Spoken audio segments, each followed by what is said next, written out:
الله ربنا هو الإله، له من الأسماء ما اصطفاه، الواحد الحي كذا المليك، والملك المالك لا شريك.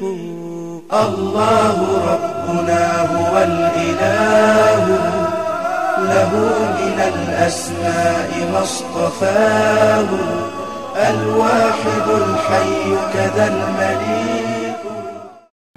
أعوذ بالله من الشيطان الرجيم.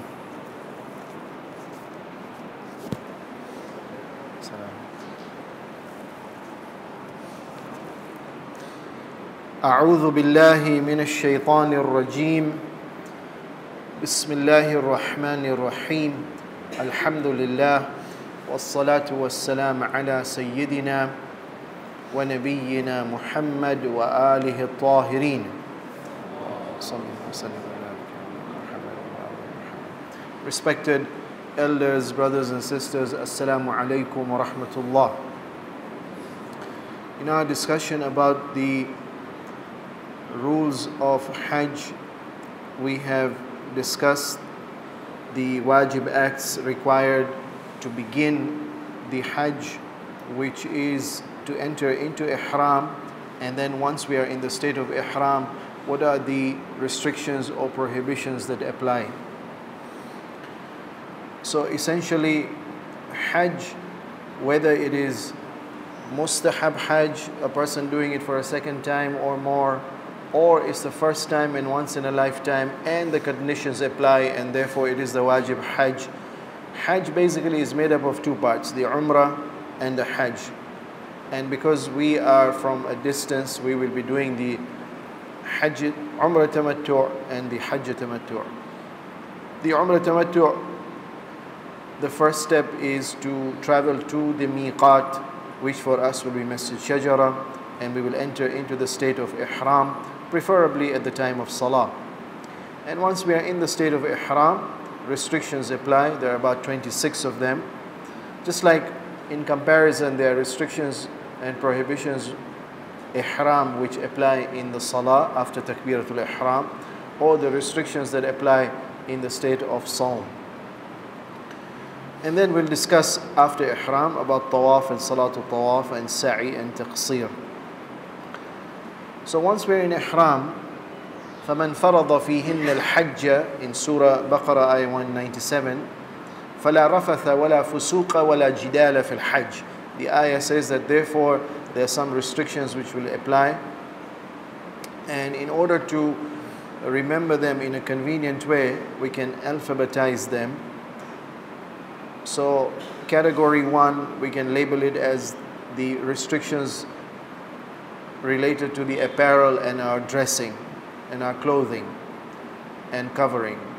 So the shade above from the sun and the head cover for the males, the restriction of the face cover and the gloves for the females, the 2 pieces of unstitched clothing for males is a requirement, and the footwear again for males, but for females it's allowed. Category 2, we can label it as beautification, surma and looking into the mirror and any other act of self-beautification, applying oil or the use of perfume. We came and stopped here last time, so I'll continue the discussion from here before we look into the other categories. But before I discuss the detail, a quick reminder. There is a certain spirit and a mental attitude that we should have throughout the observance of all of these restrictions of the Ihram. And that is based on the explanation given by the 8th Holy Imam, Ali ibn Musa al-Rida alayhi salam. He was asked by one of the companions, Sulaiman bin Ja'far. I asked him, what is the significance of saying the talbiyah, labbaik Allahumma labbaik, I am responding to you, O my master. So Imam alayhi salam explained that inna nasa idha ahramu, once people enter into the state of ihram and they say labbaik Allahumma labbaik, ناداهم الله عز وجل. Once you have already said labbaik and you are in the state of ihram, and therefore the restrictions of ihram apply, that means whatever God has commanded us to do, we are now going to discipline ourselves and refrain from all those restrictions. So in response, we are responding positively to God. In response, God now announces, فَقَالَ عِبَادِي وَإِمَائِي, all my male servants and my female servants who have entered into the state of ihram, لَأُحْرِمَنَّكُمْ عَلَى النَّارِ. You have done one ihram, I will also do another ihram. The ihram which I will do for you is I will make haram for you the fire of hell. كَمَا أَحْرَمْتُمْ لِي, the same way that you entered into ihram. So this labbaik, Allahumma labbaik, is an external expression of an internal decision. And that mental, spiritual determination is to avoid anything and everything which my Lord and Master, the Master of the universe, has told me not to do. And if He has told me not to do, there must be a reason. Whether I understand the reason or not, maybe it's possible, maybe it's not possible. I may not know everything about His wisdom. But most important, I know whatever it is that He tells me don't do, there must be something harmful in there. And number 5, the ultimate harm, the worst harm, the everlasting harm is the suffering and the misery and the punishment and the torture of the fire of hell, which is the result of disobedience. And I've trained myself to refrain from every act of disobedience. This is the spirit that continues throughout. So yes, we will be discussing details, how the shade should be observed, and the face cover, and the head cover, and the footwear, and items of beautification. But remember, behind them there is some wisdom, there is some reason, and there is some benefit that we are deriving. So let us see and try to understand what the restrictions are, and maybe some of the wisdom possibly.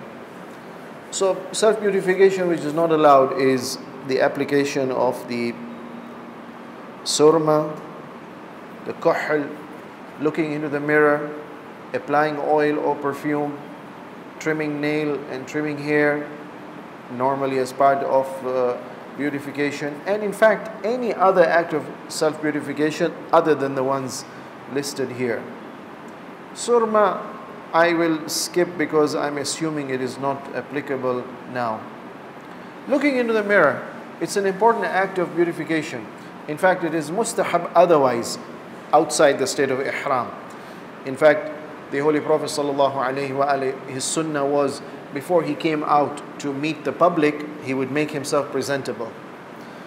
And there is an interesting dua to be recited when we look into the mirror. Allahumma kama hassanta khalqi fahassin khulqi. O Allah, in the same way that you have beautified my external appearance, so also beautify my inner true reality.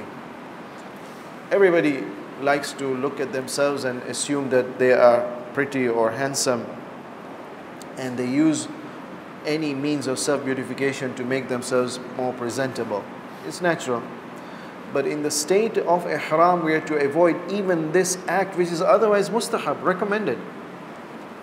So the sixth holy Imam, alayhi salam, he says, La tanzur fil mir'ati, don't ever look, in the state of ihram that is, into the mirror, wa anta muhrim, fanini li'annahu min az-zina, because this is an act of self-beautification. So looking into the mirror specifically for the purpose of self-beautification, I want to see myself, I want to set myself, not allowed in the state of ihram. Oh, but my hair will be disheveled. Doesn't matter. That's what God requires from you right now. Who are you trying to please? However, if it is looking into the mirror not for beautification purposes, so for example, a driver has to look into the rear mirror, or a doctor or a nurse under certain circumstances when they need to provide services where let's say they may have to look into parts of the body which are otherwise haram to look at of the patient. So anything and everything which can be done to avoid looking directly. So for example, if you can treat by touching and not looking, or if the nurse or the doctor can provide the service by not looking directly but by looking into the mirror, it's wajib to do that. It's haram to look at the haram parts of a na-mahram directly. So yes, for a doctor it's necessary, he's allowed to look into the mirror. But notice that doctor is not looking at himself or herself. Or no, the muhrim in the state of ihram needs to perform wudu. Sometimes if you're not careful on your wudu parts, certain objects come and stick and they prevent the contact of water with the skin. Simple example, you use a pen and unfortunately the ink is leaking. That ink, it's not something that is permanent. It can easily be washed off or removed, but it has to be removed. If you miss it out and then you discover your wudu was improper, wudu batil, therefore salah batil. Ihram, you don't need to be in the state of wudu. Not from the time that you enter into ihram in the miqat up until you come out of ihram at Marwa by doing taqsir. At no stage are you required to be in the state of wudu wajib, except for salah. So in miqat there is salah, wudu for the salah, not for the ihram. In Masjid al-Haram, tawaf, wudu is required, not for ihram, for tawaf. After tawaf, salatul tawaf. So it's important to know this. If we break that salah in miqat, no problem, we can pay qaza. But if you break the salah, if you break the tawaf because of improper wudu, or if you break the salatul tawaf because of improper wudu, there's no way when you realize later on to redo it. You have to start everything all over again. So let's say you came at home after Marwa, taqsir is done, and suddenly you realize, oh my God, I prayed, I had done wudu, and there was this ink mark here. Samahani, your wudu is batil, and therefore your salatul tawaf is batil, and even before that tawaf is batil. Oh, but I've already done sa'i. Sa'i is only sahih after tawaf and salatul tawaf. How can you go to ruku if your qiyam is not sahih? How can you go to sajda if your ruku is not sahih? Samahani, go and do the proper wudu, remove the deterrent, and then come and redo everything. Removal of wudu deterrent, important. No problem, you're allowed to look into the mirror to ascertain there's nothing blocking. You're not using it for beautification purpose. But when you look into the mirror, can you escape looking at yourself from the beautifying purpose? Yeah, you have to train your eye. What are you looking at and why are you looking at it? So that's the part of the training of ihram. That what you see is what you want to look at. Not everything and anything which is in front of you should be looked at. You focus and zoom in into that particular aspect that is important. What about other than a mirror? Other than a mirror, if it's just a reflective surface, so let's say the glass. Marwatul Khoi, rahmatullah alayhi, he says no problem. You can look into the reflective surface and look at yourself. No problem. It's not a mirror.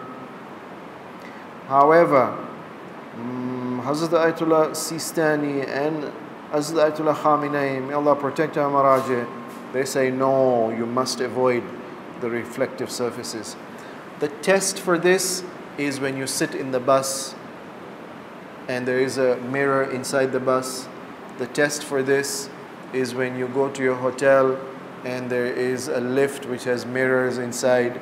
The test of this is when you enter the washroom or the bathroom and there is a mirror in front of you. That's where you need to be extra careful.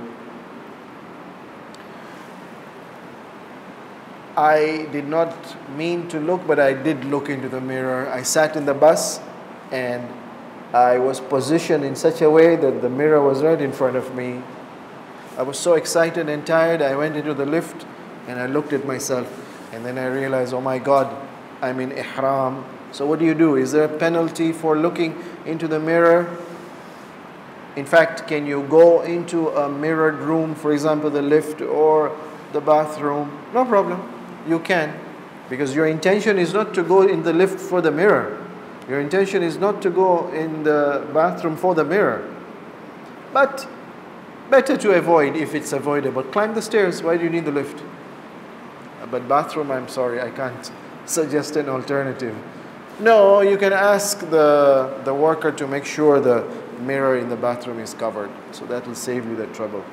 If you look in the mirror, the penalty is you have violated the command of God, which says you're not supposed to look in the mirror. But you just said, Labbaik Allahumma labbaik. Yes, Master, I will obey you with all my energy. But I failed. So you recite the talbiyah again. Hazrat Ayatollah Sistani says it's mustahab to recite the talbiyah again. Hazrat Ayatollah Khamenei says no, it's wajib. Ihtiyat wajib to recite the talbiyah again. Marum Ayatollah Khoi says that the kafara for looking into the mirror is to pay the penalty of a goat. Mustahab, not wajib. Another restriction in the state of ihram is to apply oil to the skin. The Holy Prophet ﷺ is reported in his sunnah that he used to apply oil. To live in a desert climate, you get a dry skin, to keep the skin supple and smooth, good to apply oil. And in fact, he applied oil even to his beard, to his hair, even to his eyebrows. Mustahab, it's there in the riwayah. But in the state of ihram, no, this act of self-purification to be avoided. Again, as a sign of why it is mustahab, look at this dua. Allahumma inni as'aluka az-zayna waz-zina wal-mahabba, when you apply the oil. So the purpose of applying oil in our times is not oil anymore, it's cream. The purpose of applying the cream is the zayn and the zina and the mahabba. You want to make yourself presentable to others. No, this should be avoided. وَأَعُوذُ بِكَ مِنَ الشَّيْنِ وَالشَّنَآنِ وَالْمَقْتِ. And I want to avoid that which is repellent to others. Oil is of two types, the non-perfumed oil and the perfumed oil. The non-perfumed oil, to eat the oil is no problem. Food which is cooked in oil, no problem. What is not allowed is application, not eating of the oil, oily food. But to apply, well, sometimes I may need to apply it for medical reason, or sometimes no, it's just for beautification or keeping the skin supple. So if it is not for medical treatment, application of cream and oil, haram in ihram. But no, you say, this year the weather in Saudi is going to be terribly hot, so the skin may go dry, and therefore I will need to keep my skin supple in order to avoid cracks and wounds and bleeding, for example. So if it's for medical reason, allowed. But for non-medical reason, cream and oil not allowed. What about the perfumed oil? You said oil is allowed, cooking oil, but cooking oil can be flavored. To eat perfumed oil, well, it depends why does it have a good smell? If it's a natural smell of the oil, no problem. But if it is added artificial flavor and smell, then no, haram. What about medication? No problem, medical necessity. However, if the cream that is being sold in the pharmacy and which you need to apply to your skin happens to be perfumed also, I mean, that's how they compete in the market to make it more presentable and acceptable to the customer. No. If it's perfumed medication, you'll be allowed for the reason of medication. but you have to pay the penalty for the perfumery. What about lip moisturizer, glycerine, Vaseline? Again, all these are oil-based. They must be avoided if unnecessary. If necessary, no problem, you're allowed to use them. What about, no, I'm not yet suffering any skin problems, but I want to prevent, because I'll need to be active and walk a long distance, and that may cause friction in the skin and therefore pain in the skin in the future. No problem if you know this will occur and you ask those other Hujjaj who are experienced and tell them, listen, this is an expected problem. It will basically restrict you even from doing your tawaf properly, because you have to walk long distances till you reach, let's say, your destination, Masjid al-Haram. Once you reach Masjid al-Haram, you can't even do your tawaf properly because your skin is hurting now. No problem. If it's necessary prevention, you're allowed to use it as preventive. So whether a person does it deliberately, there is a penalty, or no, a person needs to use it for medical reason, but the only available cream is a perfume cream. No problem. In both cases, you have to pay a penalty. If it's deliberate sheep or goat. However, if a person ignorantly, now no longer we are ignorant. If in case you come across someone who ignorantly didn't know the rule and therefore applied the oil, then the penalty is not a sheep or a goat, but to feed one poor miskin. I haven't checked the fatwa of Ayatollah Khamenei on this, or maybe I could not find it. What if there is non-perfumed oil and it was used before entering into ihram, and once the person enters into ihram, the smell of the oil continues? Hazrat al-Sistani was asked this question, that's why I've put it up here. He says, no problem, if you applied it for the first time originally before ihram, no problem if the smell lingers on till after ihram. The third restriction in self-purification is the use of perfume. Perfume by definition is any scent or smell or odor which is agreeable and pleasant. And you have natural perfumes and artificial perfumes. Again, it's a mustahab act to apply perfume.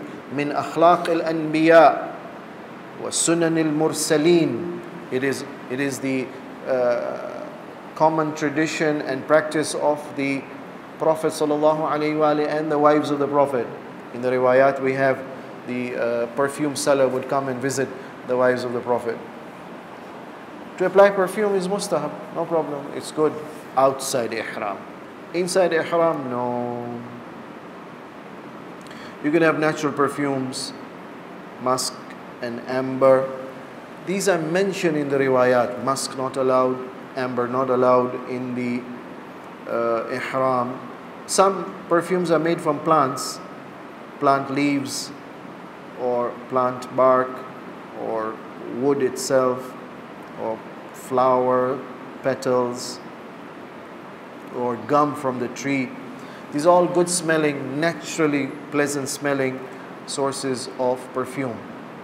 Irrespective, in the state of ihram, what is not allowed is any sort of use of the natural perfume. So we'll need to see what is meant by perfume, how and which application of perfume is not allowed, any exceptions are there. What about the naturally good smelling flowers we may come across during our trip, all the fruits which are available, good smelling, all the herbs? What about bad smell versus good smell? You have entered Makkah in the state of ihram. There's another Hajji or Hajjiyani, she's finished. And so she's celebrating. She's applied perfume. And you are on your way to the masjid for your tawaf.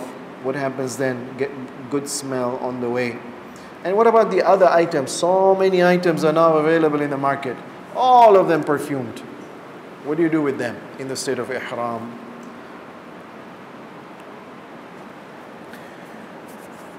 So the definition of perfume, which you have to keep in mind in the state of ihram to avoid, is any item whereby the body of the muhrim or the dress of the muhrim or the food of the muhrim is going to be given good smell and fragrance. So be it by musk or amber or saffron or camphor, these are the naturally occurring good smells.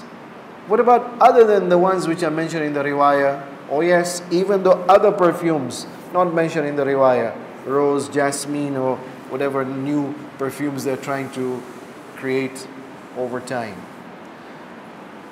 Which sort of application of perfume not allowed in the state of ihram? Only smelling?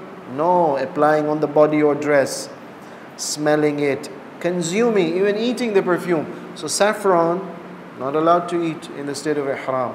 Applying a dye, bukhur, the smoking, or applying it to the dress. Any sort of application and use of perfume not allowed. The only exception is the perfume which is applied to the dress, to the cover of the Kaaba, the kiswa. It is known as khaluq al-Kaaba. That is exception, it is allowed. What about the naturally occurring flowers on our trip? Obviously, if it has a good scent and therefore perfume, no, not allowed to smell, haram. Except for those which are the wild desert flowers, which I don't think so we'll come across, because remember, it's our night journey, 8 hours. Probably we'll get off at some restroom and not get a chance to see the desert. What about fruits? Good smelling fruits. So for example, apple, if it's good smelling, quince or any other fruit. What about herbs, mint or cinnamon or cardamom, which have a strong smell? All these naturally occurring, good smelling fruits or herbs, you can eat them, no problem. They're not perfume. They just happen to be good smelling naturally. Apple is not used for perfume. Yes, modern perfumery distills and extracts the essence of apple, and they have different types of perfumes. But apple itself is not a perfume. No problem, you can eat. But there's one problem: if it's really good smelling and you're not having a running nose, so when you eat the apple, make sure you close your nose. You don't smell the apple or any other good smelling fruit.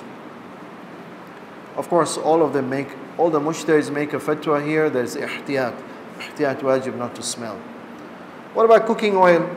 No problem if it's not perfumed. Again, you can eat. If it happens to be perfumed, don't smell.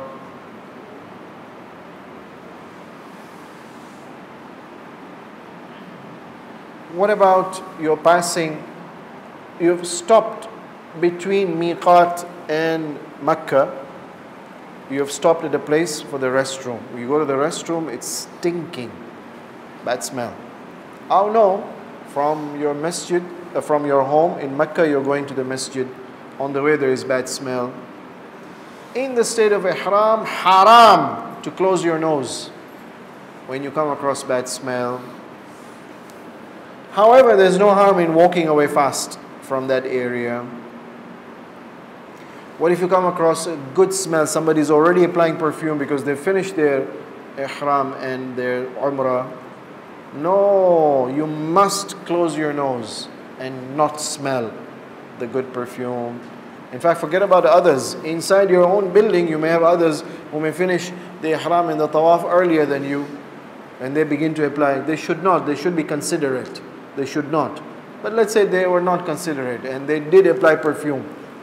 So you were put into trouble. You better get out of their room or ask them to leave the room.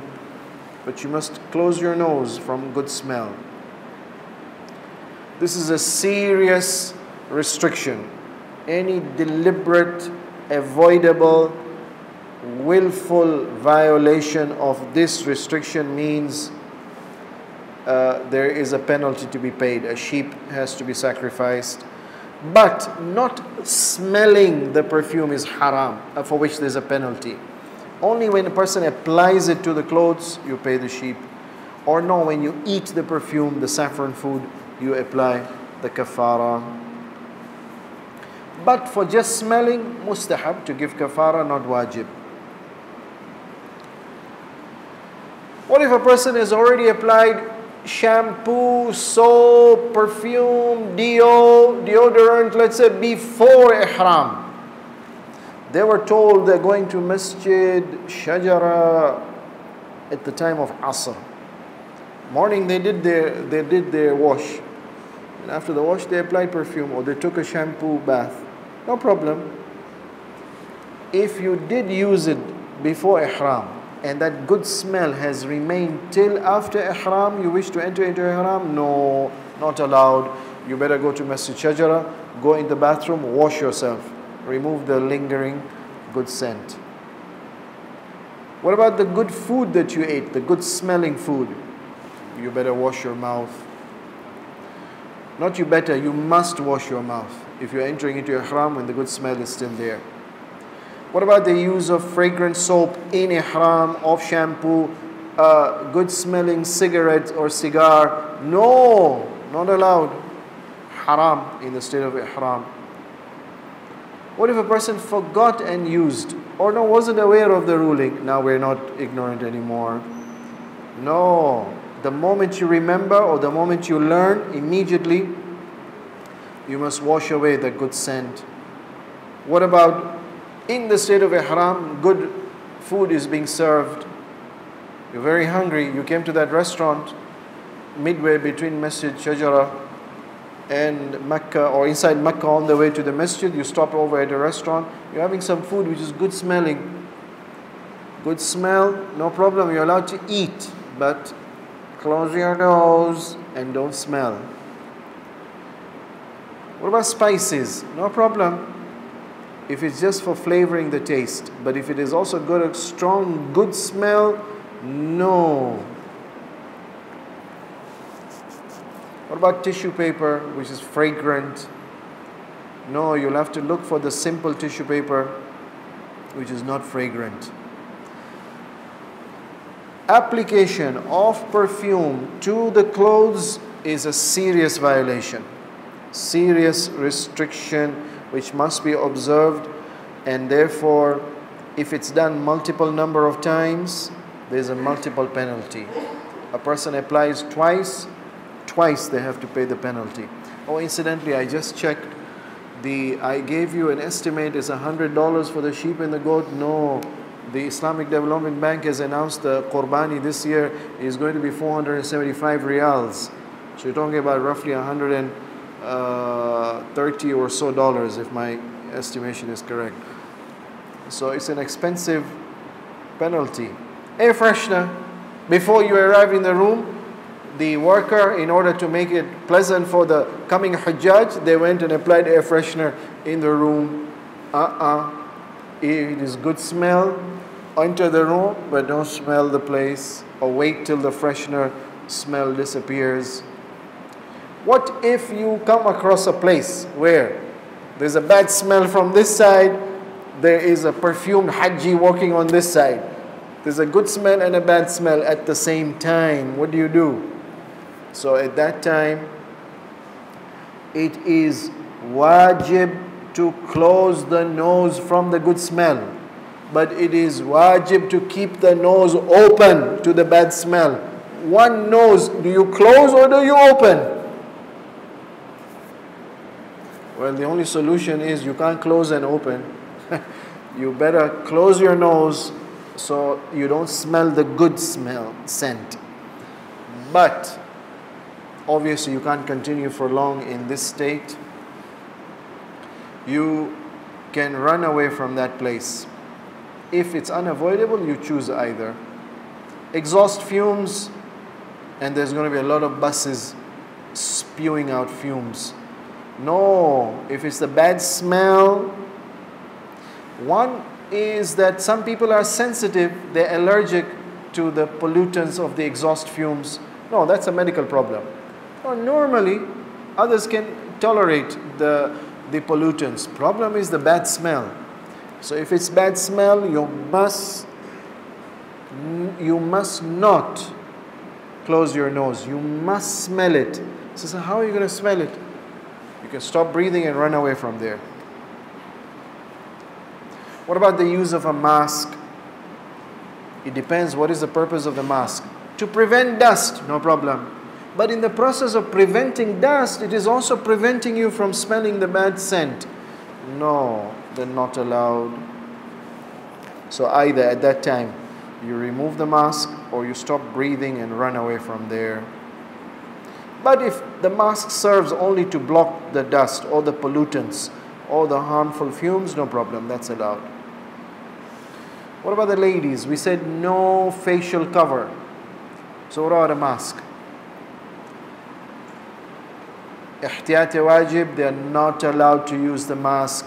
Unless of course it's medically necessary, the woman is allergic to the exhaust fumes, no problem, she's allowed for medical reasons. Any penalty for ladies? No penalty for using a mask. Question: why is the perfume smell, application, consumption so important? Why is smell so important?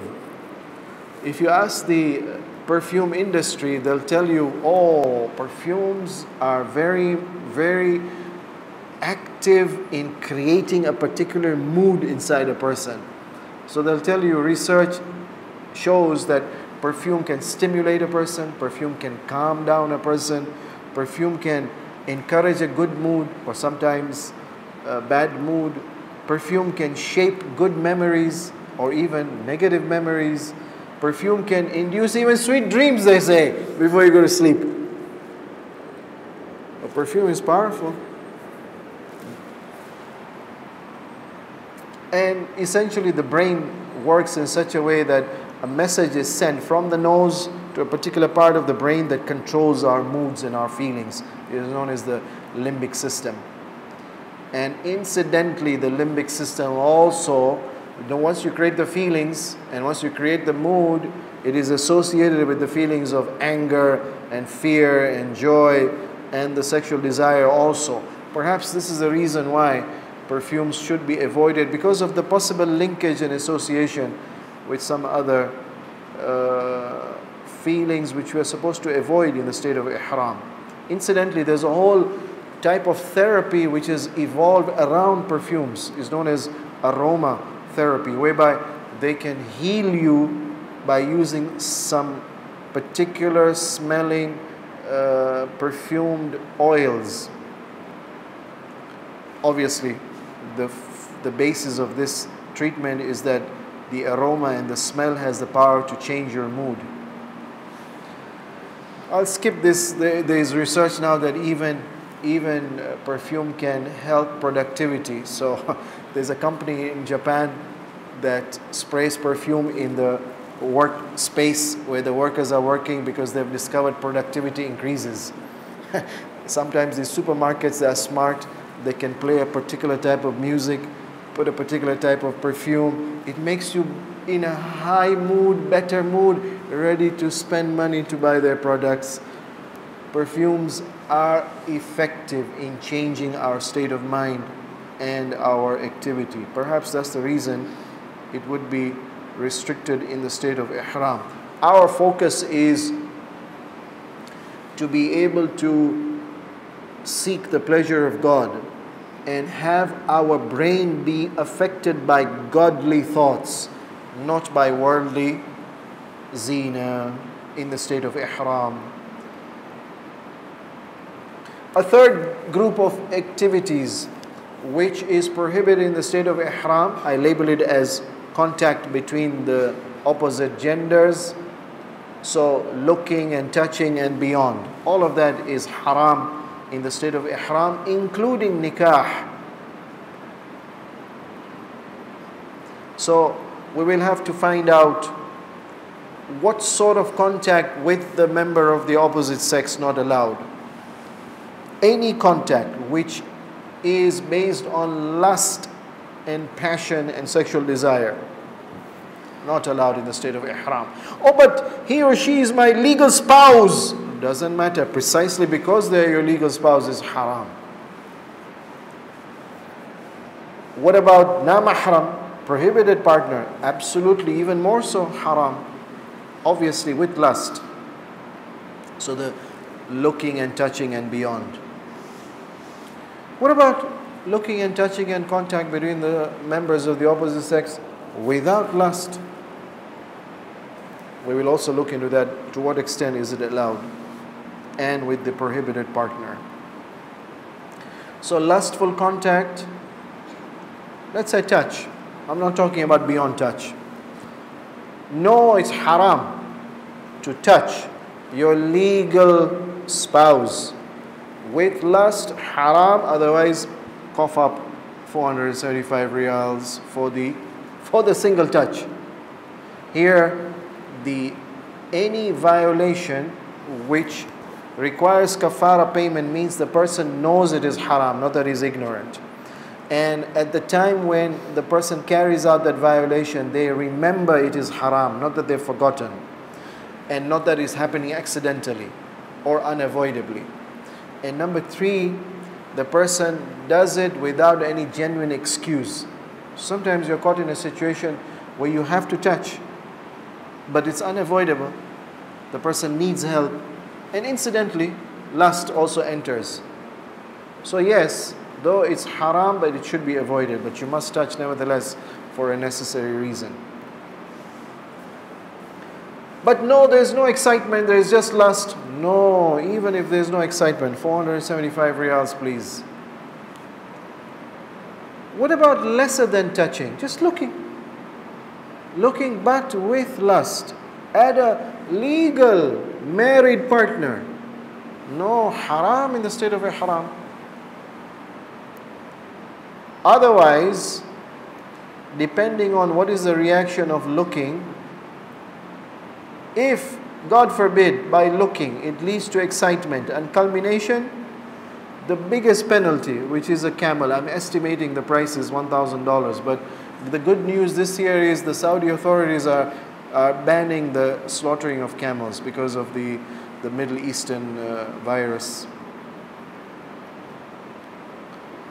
In fact, even if looking with lust does not lead to excitement and culmination, still it is haram to look.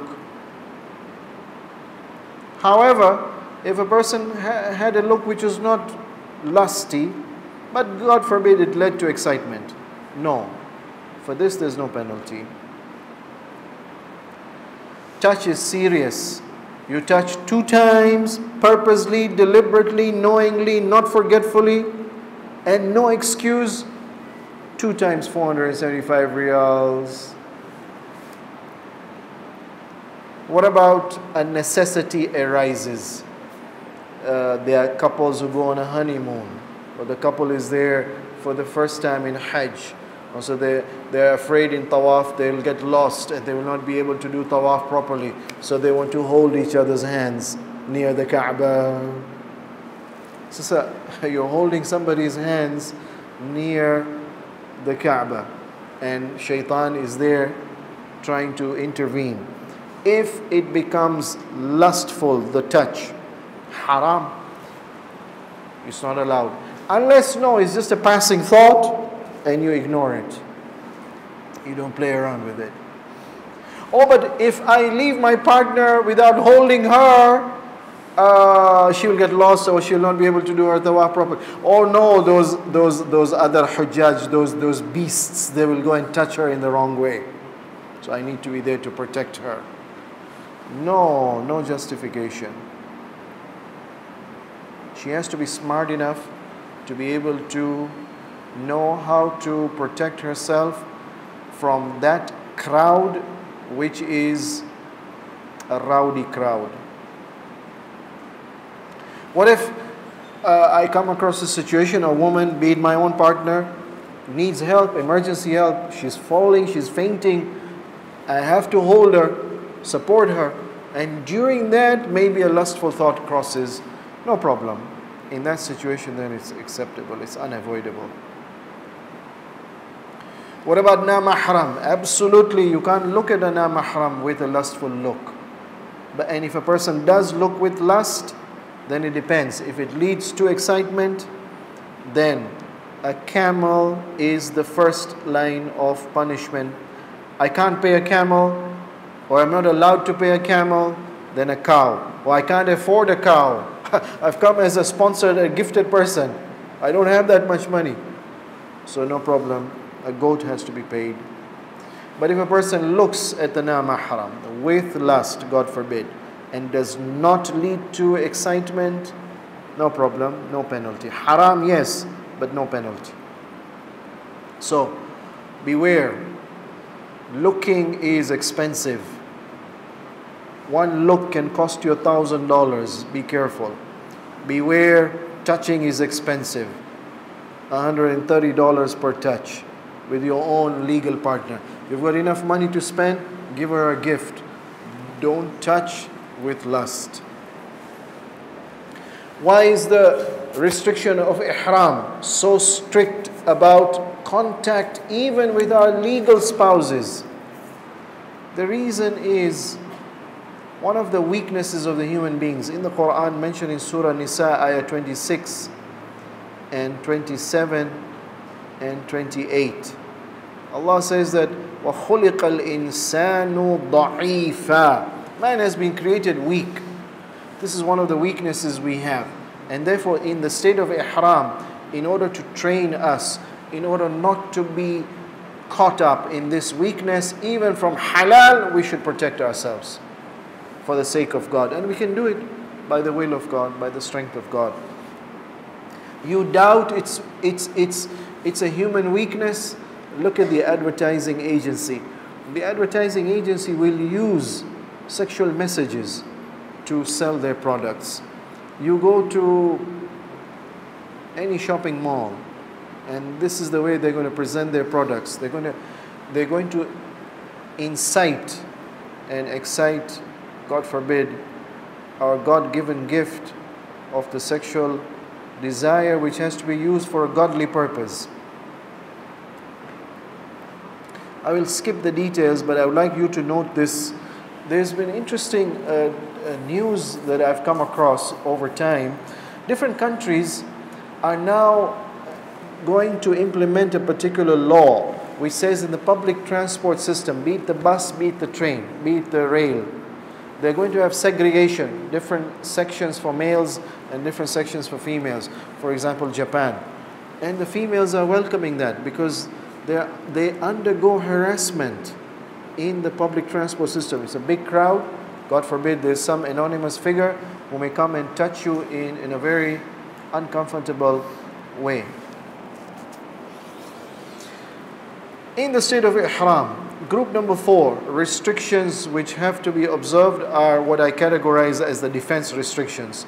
No removal of the tooth, nail and hair, depending now how you classify them. You can say it's a beautification or no. Nail and hair could be termed as defensive. Removal of blood, carrying of arms, hurting insects and hunting the animal. Carrying of arms, haram in the state of ihram. I'm skipping that, doesn't apply to us. Removal of blood in the state of ihram. Any removal of blood from oneself, if it is not necessary in any way, removing it haram. So for example, be it by scratching, be it by tooth extraction, be it by bloodletting. Bloodletting is known as hijama. Hijama, otherwise mustahab. The Prophet ﷺ used to practice hijama. There was a hajjam who used to come and do it for him. But in the state of ihram, no. Unless of course it's for medical reasons. Blood donation, no. Injecting oneself such that blood will come out, no. However, blood removal from oneself not allowed in ihram. But blood removal from somebody else, no problem. Unlike, if you recall, removal of hair, not allowed in ihram from oneself and not from others. That's why I said you can't trim. Another Hajji who asks for help. I finish my taqsir I finish my sa'i in Marwa, help me to do taqsir. Haram in ihram for you to help them. But injecting, no problem. Removal of blood from somebody else, no problem. Even if the other person happens to be in the ihram. It's medical necessity, they need to be injected. What about toothbrush? No problem, allowed in the state of ihram. What if it leads to bleeding? by brushing the teeth. Hazrat al-Sistani says, no, brushing teeth is sunnah of the Prophet, no problem. But the others, Hazrat al-Khamenei, Marhumat al-Khoi, Rahmatullah alayhi, they say no, if it leads to bleeding, then you must avoid. Medical necessity obviously is an exception if it leads to bleeding. Penalty for blood removal, a goat or a sheep, but mustahab according to the mushtaris we are following. Dental removal, I'll skip this, I don't think so, this should be a problem. What about hurting insects? So let us say between either in Masjid Shajara or in the stop between Masjid Shajara and Mecca, we're going to be exposed to the outside environment. Or maybe in Mecca, if a mosquito, let's say, comes and bites, then what do? In the state of ihram, to kill an insect which is harmless, or an animal for that matter, not allowed. But if it is not killing, allowed. If it is harmful, allowed. So, ihtiyat wajib, you should not kill insects if they are harmless. So instead of killing, no problem, you can transfer them away from one part of your body to other. However, harmful insects, yes, mosquito carries so many diseases. You don't know which disease is carrying. Definitely, you're allowed to kill. Obviously, kill provided you could not have protected yourself in some other way. So why are you wearing your ihram in such a way when you're out and your skin is exposed? Cover yourself and don't allow the mosquito a place to come and sit and suck. Ants, I'm skipping because this is not a problem. It will arise in Arafah. Insect spray. Are we allowed to kill insects? It depends. If the spray is going to kill harmless insects, haram. But no, it's going to kill the harmful insects, no problem, it's allowed.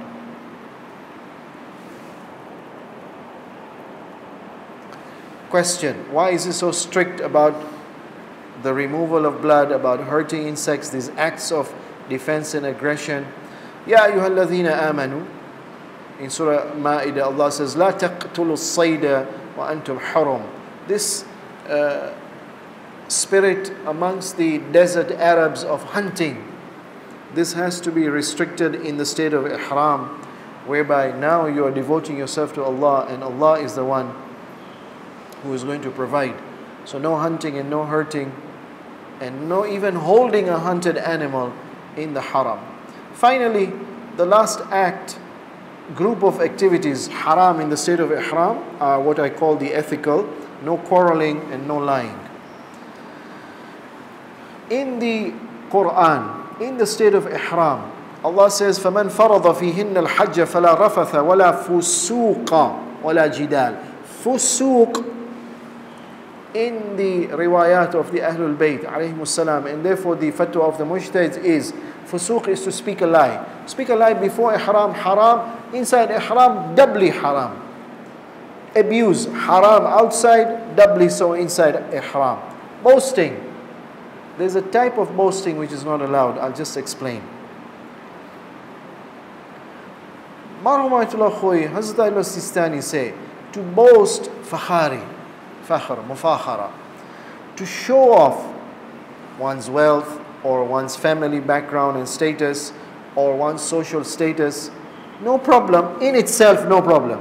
However, if it leads to degrading somebody else, that is haram. You have to respect the mu'min, and to degrade him by promoting yourself, that is haram. Outside ihram, more so inside ihram. Hazrat Ayatollah Khamenei says, no, just the act of boasting, even if it does not lead to degrading and disgracing somebody else, no, it's haram in the state of ihram. However, the penalty is to make istighfar. Hazrat al-Sistani says there are some riwayat, though not strong, which say that no, the penalty is a cow for fusuq. فَلَا رَفَثَ وَلَا فُسُوقَ وَلَا جِدَالَ فِي الْحَجِّ. No jidal in ihram. What is jidal? In the Quran, the translators say jidal means to dispute, to argue, to quarrel, to wrangle with other people. But in the riwayat, and therefore the fatwas of the mujtahid, jidal is not any type of argument. It's an argument where you're going to swear in the name of God. That is not allowed. So normal arguments without taking God's name, allowed. So an oath taken in God's name to prove your case in your argument, that is not allowed. Wallahi, not allowed in the state of ihram. Wa Rabbil Kaaba, not only necessarily by saying Allah, by Allah, no, by the God of the Kaaba. No, to take a qasam in the state of ihram by any name of God, not allowed. What if I say, not in the Arabic language? Khuda jo qasam.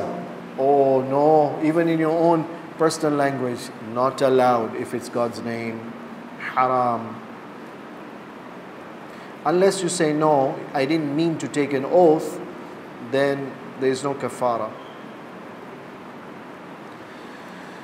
I have reached the end. The restrictions of the ethical prohibitions is essentially to protect us from creating unnecessary ill feelings between the hujjaj. When you argue and you emphasize your argument, or you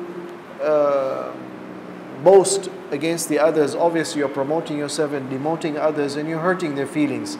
In the state of ihram, you should be in a state of total obedience to God and respect to others, and therefore anything which is disrespectful should be avoided. Wassalamu alaikum wa rahmatullah. If there are any questions or clarifications.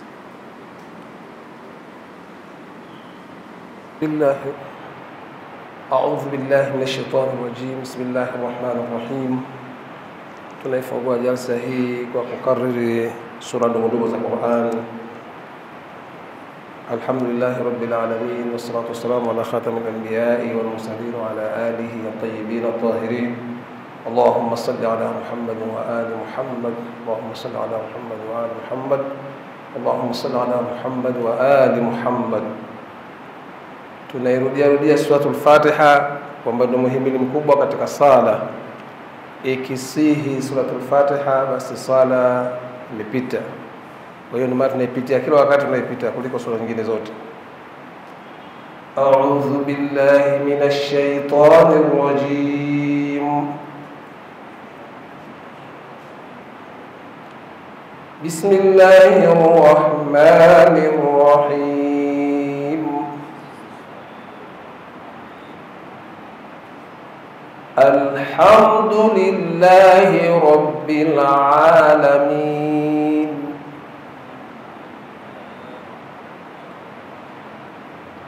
Ar-Rahmanir Rahim.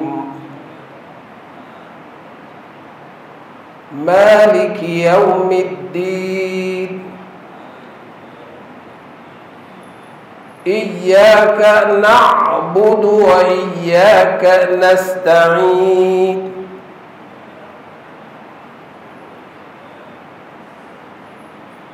اهدنا الصراط المستقيم صراط الذين أنعمت عليهم غير المغضوب عليهم ولا الضالين.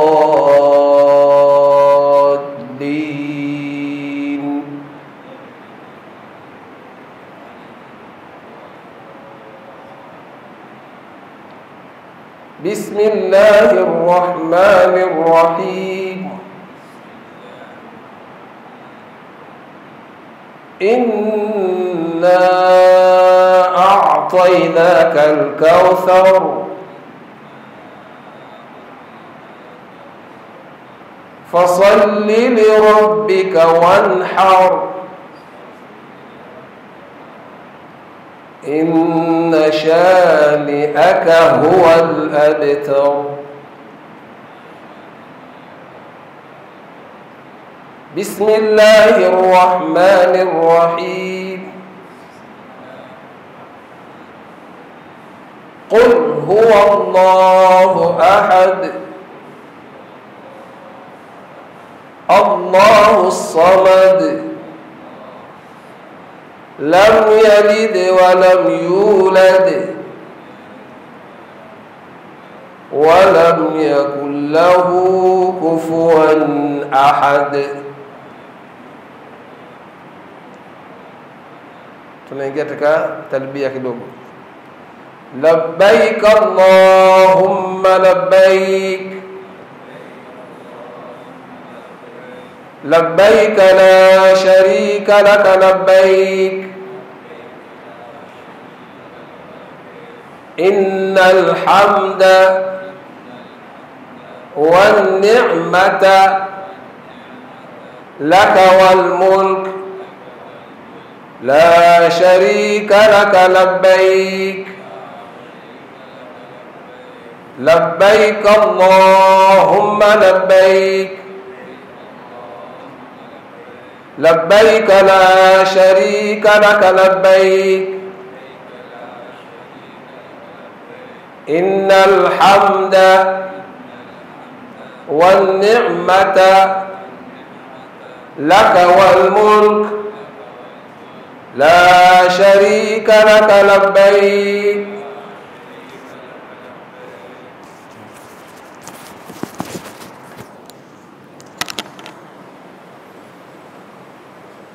بالله من الشيطان اللعين الرجيم بسم الله الرحمن الرحيم الحمد لله رب العالمين. Unapofika kule neno ya kwanza ukitaka kusema kama una tatizo mushkil problem asema indi mushkilatun I have a problem indi mushkilatun au li mushkilatun watakuelewa. Na unapokuwa haula likamba unatufu kama tulivyosema, wengine wanakuwa na telefoni askari wa kule na anasema anakuambia usiongee na simu bwana, utasikia la tatakallam bila la tatakallam. Ukisikia ukikwambia la tatakallam usiongee basi utamuomba masalan afwan I'm sorry afwan atakuelewa, kwa sababu kule tawafu kama atavyoeleza imam ni ibada.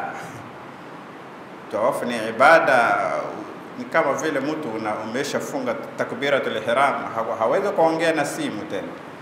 Inshallah imamu ndio atasema. Kule nako wanakuwa makini, wengine wanajisahau, wanaanza huko anafanya tawafu, yeye anaongea na simu, alo haipendezi basi askari wengine wanakuwa anakuambia la tatakallamu na wewe unasema afwan, unachukua simu yako unaweka pembeni.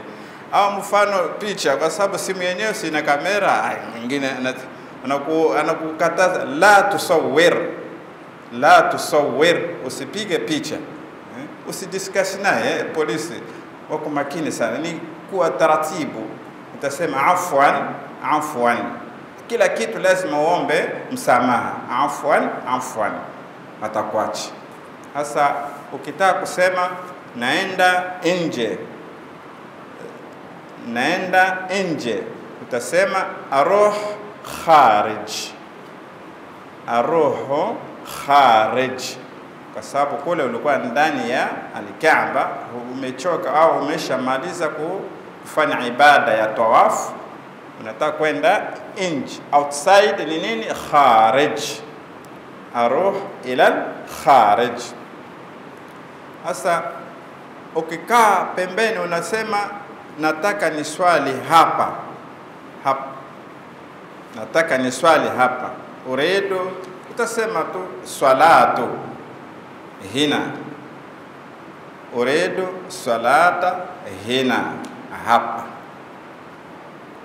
Yumkin, inawezekana, unamuuliza askari, yumkin inawezekana, yeye atakwambia naam, la bas, hakuna problem, naam, la bas, swali nini, amekuruhusu, unaweza kuswali. Hasa huenda wengi wakina wazee masalan kule ndani ya masjid kuna viti sawa, unaweza kuomba ruhusa, au na mimi nataka kile kiti nikaa.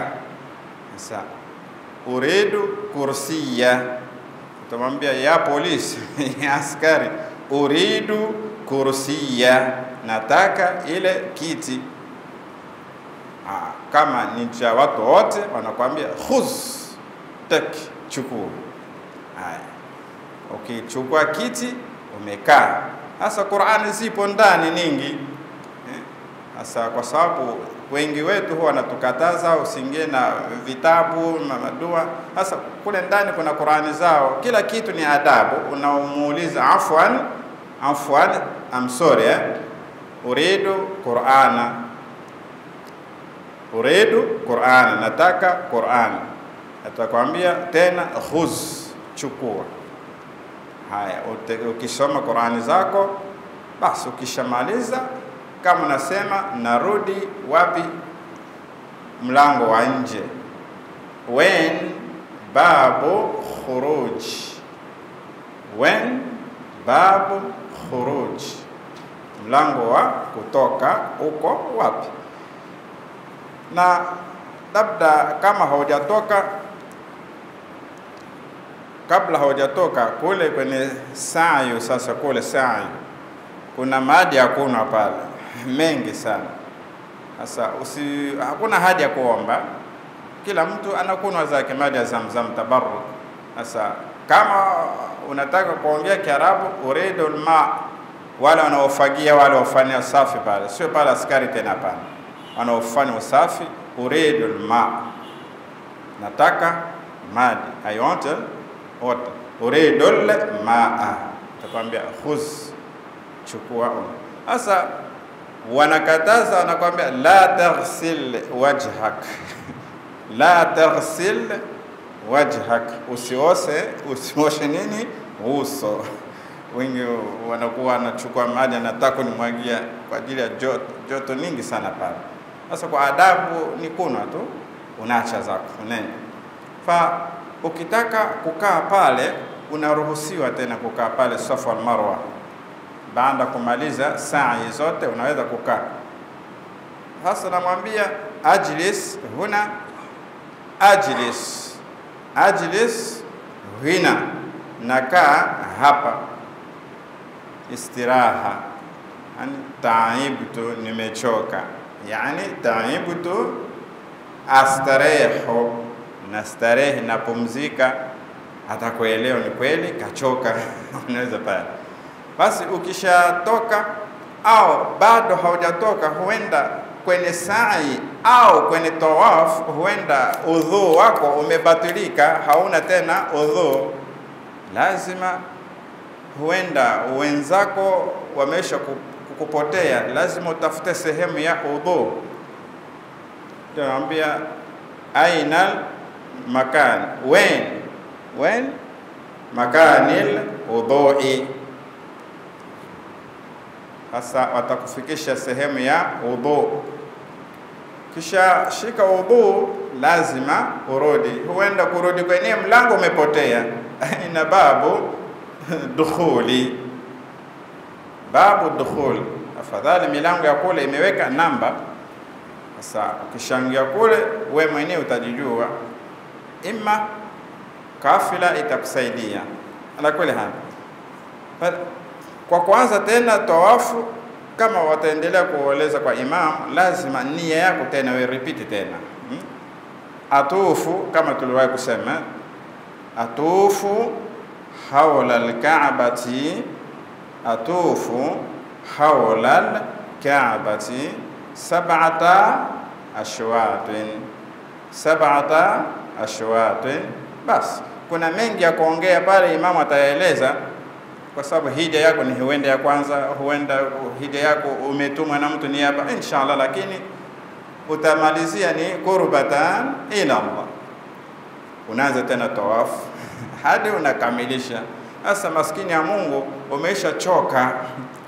Sasa utasema tena ana taibtu ajlis, hal ajlis hina, de naweza kukaa hapa, hal ajlis hina. Kweli utakuta wengine wamekaa wamelala pale kama kina mama wengine wamekaa pale wamelala. Adabu tunakuwa nayo tena, huenda wakati zuhrain swala imetimia, mliokuwa kwenye tawafu swali, unaswali na wewe unanuia swala yako, lakini mama kina mwanamke yuko hapa, mwingine huku, wanaume pale, tunaruhusiwa tunaswali kwa sababu ni wapi? Kibla yetu ni nini? Al-Hajar al-Aswad, al-Kaaba.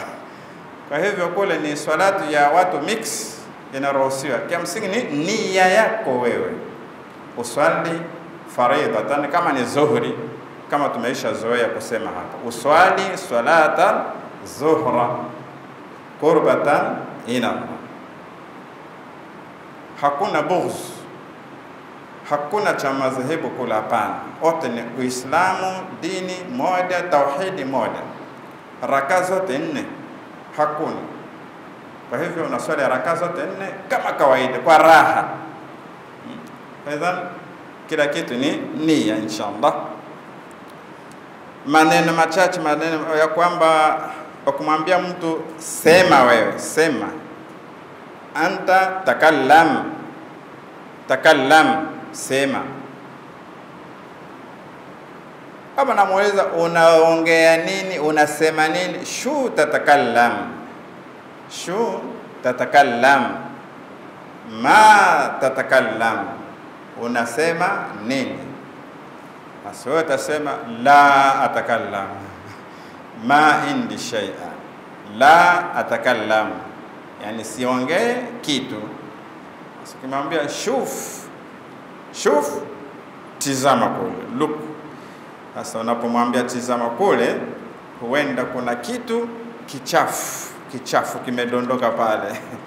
Atakwambia nazif, safisha, nazif, safisha hapa. Kwa bahati mbaya wafanya usafi wanakuwa wengi sana, wanafanya usafi kwa haraka, lakini wewe ukisikia kikwambia nazif, nazif maana yake fanya nini? Usafi. Sasa ukisema indi sualu, indi sualu, na swali ya kuuliza, indi sualu, na swali ya kuuliza, yeye atakwambia tafaddal, manake sema, kul, ma taqul, unasema nini? Huenda utasema ahtaju zihabi, ahtaju zihabi, nataka kuondoka, au ahtaji kursiya, kama narudia tena maneno, ahtaju kursiya, nahitaji kursiya. Sasa suali umesema li suali, yeye atakwambia jawabu, jawabu ni nini? Jibu. Sasa wewe ukisema mimi nataka kuuliza, ana as'aluka, as'aluka, na kuuliza, as'aluka, sawa? Chochote utakachomuuliza, ima kwa ishara as'aluka, aina, when babu dukhuli, as'aluka when maa. Kwa hivyo swali yote utakayomuuliza lazima useme zako ni as'aluka, basi yeye atakujibu kwa Kiarabu cha fasta, lakini wala takwa ishara utaelewa inshallah. Pale Al-Kaaba, kama waalimu imamu ataeleza kwenye Al-Kaaba, yani kubeba kitabu cha dua kinakuwa kizito sana, kwa sababu ni ibada. Mtu anaweza kutosheka huko unafanya tawafu, tasbih al-arba, subhanallah walhamdulillah wala ilaha illa Allah wallahu akbar, huko natufu subhanallah subhanallah walhamdulillah wala ilaha illa Allah wallahu akbar, huko natufu unafanya tawafu. Au Allahumma salli ala Muhammad wa ali Muhammad, Allahumma salli ala Muhammad wa ali Muhammad. Au astaghfirullah wa atubu ilayhi, astaghfirullah wa atubu ilayhi. Hivi hakuna umwambia mwenzio mnaongea pale wakati mko kunikaa mnatufu, la. Mdomo wako ni nini? Zikri, unamtaja Mwenyezi Mungu. Astaghfirullah, astaghfirullah, astaghfirullah. Kwa sababu binadamu tunafanya dhambi nyingi sana. Edhan ukishamaliza pale kwenye tawafu, ndio unaenda kwenye makamu Ibrahim, unaswali. Kabla ya kuswali unanuia tena uswali rak'ataini makami Ibrahim. Sasa pale napo panakuwa na fujo sana kwenye makamu Ibrahim, ni pagumu sana kupadiriki. Watu wanaswali makamu Ibrahim yenyewe iko kama hapa, lakini unaidiriki kule nyuma kule, ndio unaenda kuswali. Kwa nini? Kwa sababu hapa watu wengi sana. Basi tutasema unapita watu unawatambua, afani, unaenda kule nyuma unanuia kuswali. Lakini kwenye kwa na bidii watu watatu mnaweza kuswali pale makamu Ibrahim inshallah rakaa mbili. Inshallah mengi imam atayaongea kwa ajili ya manasikul Hajj. Kwa hivyo mufradati tulizokuwa nazo leo inshallah tunawapongeza na tunawapa bidii ili Mwenyezi Mungu akubalie hija. Wa akhiru kalami alhamdulillahi rabbil